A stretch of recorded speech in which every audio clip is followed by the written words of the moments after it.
Ladies and gentlemen, boys and girls, welcome to another session of podcast. I wish and I'm sure you will enjoy listening to the broadcast. About 25% of females in India, adults, and about 30% of male adults in India suffer from something called hypertension or blood pressure. Unfortunately, our current lifestyle, our food habits, our sleep habits, everything together, our work habits mostly have contributed, unfortunately, to this huge malady that affects all over the world, not just Indians. But the statistics I told you are specifically for India for 2019. And it's scary because there is this thing called hypertension or blood pressure is not something that will really, give you symptoms like a pain or something like that. But it's so very dangerous. It's dangerous not just for your body but for your mind as well. So, sir, if you can understand hypertension a little bit, from a medical point of view, could you just explain to us what is hypertension or blood pressure? Apart from the fact that, of course, it's a higher blood pressure. Well, hypertension, the blood pressure or the higher blood pressure you call it, right? So we have this systolic and diastolic is the name given there. 120 by 80. Systolic is 120, diastolic is 80. They measure this with a BP machine, with the mercury pressure. And now you have this electronic one, which you can buy it at home and keep it to measure your own blood pressure. So this systolic and diastolic, this invention of this, all these medical apparatus come under the banner of biomedicals. Yeah, biomedicals. So the name was not there those days. It just came recently, about 50 years before. So this work was started in 1885. And then there are many people who were involved in that. And finally, it was completed in 1905. 1905, the year 1905, we had this systolic and diastolic machine of the mercury pressure. Till that time, there was no disease called hypertension because you don't have the machine. Yes, sir. There is nothing in medical pathology called hypertension till that time. They were having many doubts on many things, but then there was nothing called blood pressure. So I would rather appreciate, or I would rather feel good that the people who lived till 1905 were the wonderful people, because they never experienced any blood pressure, any medicine. Now after that, it was understood with this machine, they brought in that number, and then the concept of this hypertension disease came. There is no disease called hypertension actually. It's a condition. Biochemistry was started in the year 1930 and we did not have much machines. It picked up some momentum in 1970 when a lot of money was pumped into medical research because a huge amount of funds were pumped into defense research after the Second World War. Then in the year 1969-70, the advanced nation came to realization, within 25 years, they have accumulated weapons which can destroy Earth 500 times. Then they knew Third World War is not possible. You will destroy 500 times, where is it? Once you destroy, it's all gone, no? It's all gone. So then they know economic supremacy. Then they came, one of the field which was needed to be capitalized was medical industry. They came out with a lot of machines, lot of borrowed technologies from the defense into the normal stream of life. All your calculators, everything came from your defense research here. Yeah. So the scanning machines and this infrared and all that stuff which came from this thing to normal life for various applications. Now, biochemistry picking up some speed in 1970, in mid 80s, they really picked up some momentum because we had a lot of machines, molecular reading machines, biomolecular works and all that stuff. They understood this fact. What is the fact? In a human body, you have blood vessels running all over, right? And they are of various sizes. A blood vessel is a blood vessel, irrespective of the arteries and all are big, and there are a lot smaller things. The smallest blood vessel is a capillary. Yeah, which is 1/16 of a human hair. That's also running everywhere. So irrespective of whatever is the size of your blood vessel, it is a tube where the blood runs. It has three layers. The outer one is the outer one, and the middle one, the inner layer. Okay, there are three layers. The inner layer is a muscular layer. Okay, the biochemistry, they understood the oxidative phosphorylation, which is called the cellular respiration, that comes under the glucose metabolism, which is glucose received by the cells are getting converted to adenosine triphosphate molecule, where all the hydrogen protons are positively charged. I told you in the last this thing that the body does not want. So the oxygen comes in supply to the cell, and these protons are merged with oxygen and converted to water. So cellular respiration it's called. So oxygen literally has to be supplied by the hemoglobin to every cell. Okay, this is the whole concept that biochemistry understood. They also further understood at certain times, suppose the area in which there are no enough oxygen, or your breathing is not good enough, or your hemoglobin has lost a little bit of its capacity, it's carrying only 60-70% oxygen as against 100% it is supposed to carry. Many reasons are there. Suppose in certain parts of the body the oxygenation is not enough. The cells are not getting the required oxygen, because ultimately your physiological order of existence and living is based on prana. This you know, right? Yeah. Without prana, nothing can function. Because 65% of the atom in your body is oxygen. Remember that. It needs oxygen. So now what's happening here, when certain parts of the body is not having receiving the required oxygen, when you pour water through the pipe to the plants, when you press this thing pipe, the pressure increases. Yeah. Same thing, the inner layer, which is the muscular layer of the blood vessel, it is shrinking. It is allowing more blood to flow. Or at a higher pressure. Yeah. It's a mechanism by itself, which is self-built mechanism. Body has got every mechanism to do what it wants. How to repair, damage repair, everything. Right? So that's what is happening. At that time when you check the blood pressure, your pressure is higher. And it is misunderstood.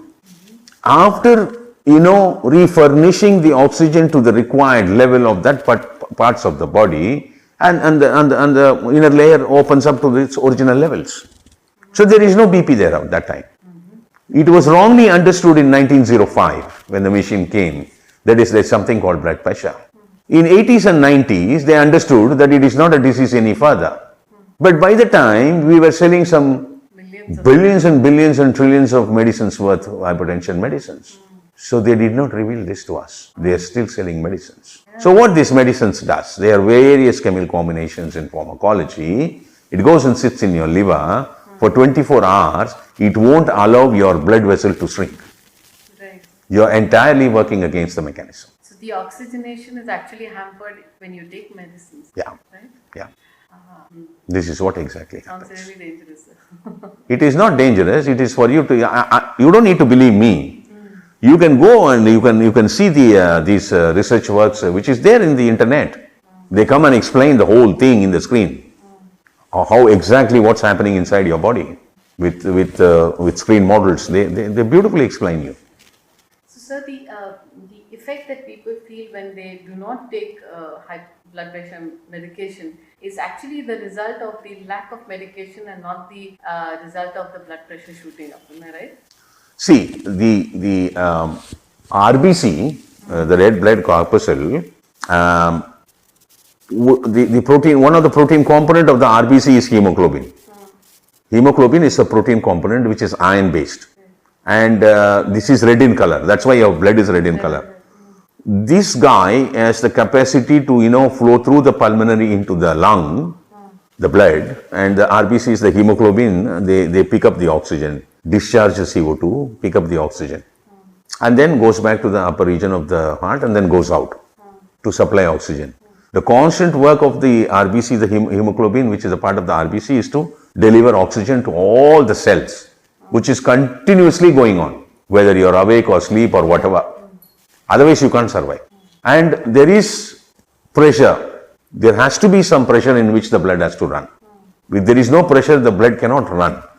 So this pleasure is subjected to many kinds of variation, because one reason, Vishaka, you must try to understand, a human chemistry cannot be brought under numbers. There will be variations. If you are 40, plus or minus 10% variation you must give if you are sticking to that number. If you are 50, 15%. If you are 60, 20%. If you are 70, 25%. Variation will be there.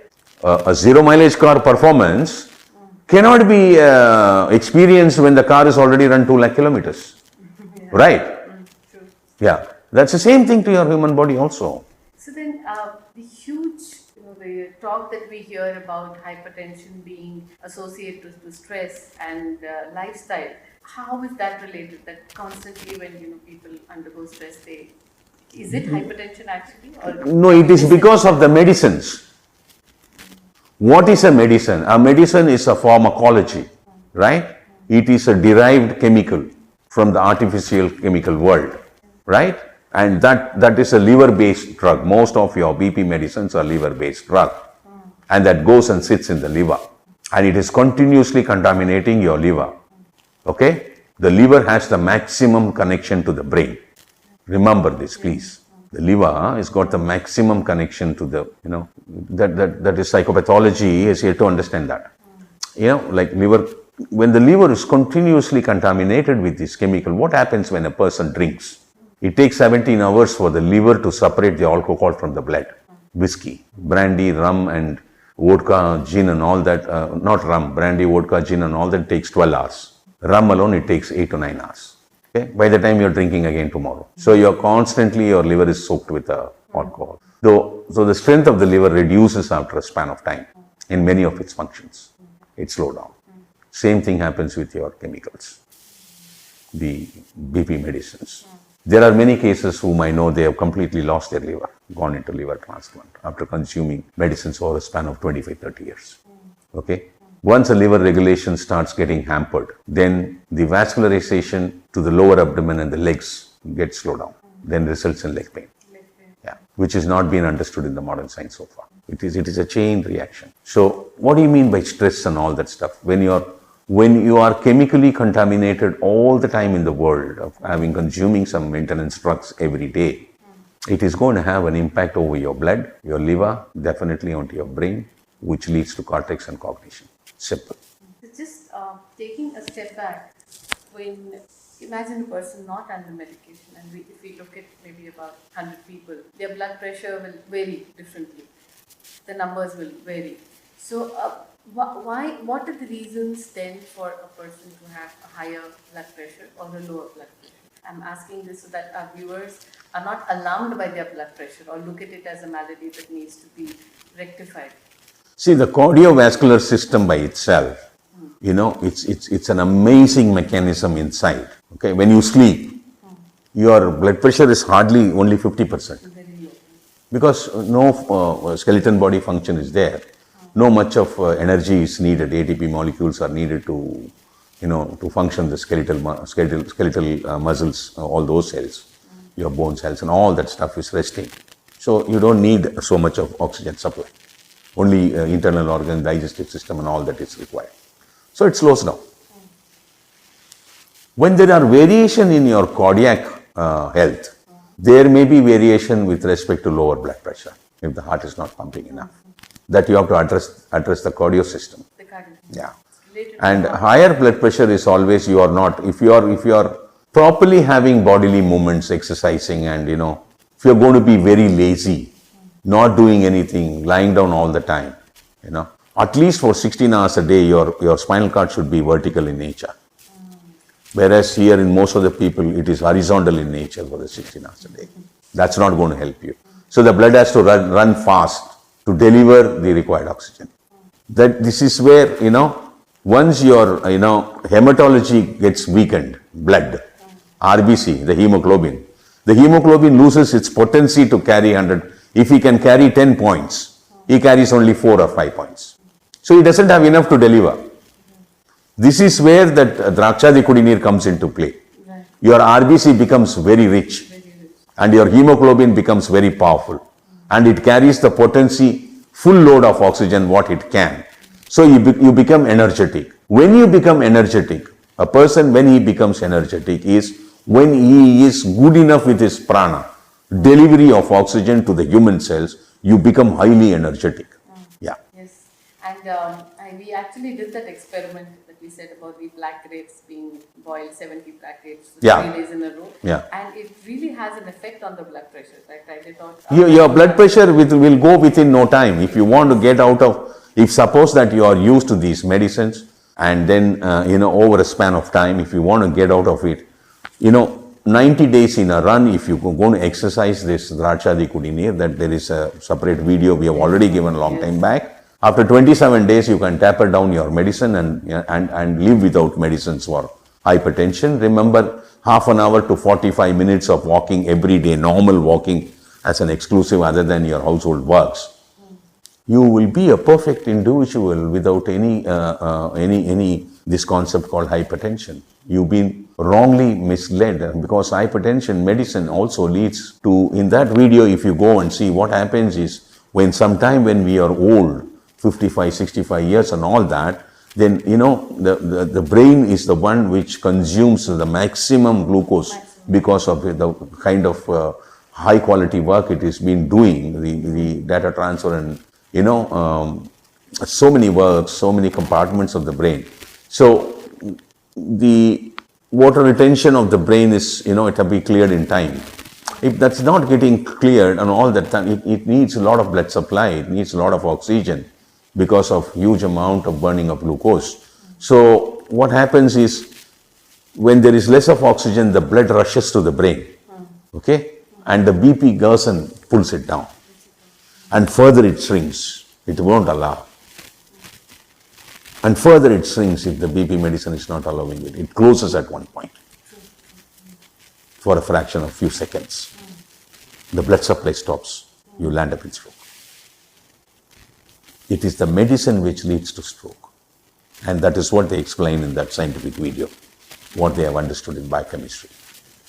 But unfortunately, that the concept could not be turned around due to the business scenario. Thank you very much for spending your quality time. Thank you very much for your attention. I wish you enjoyed this session. See you later.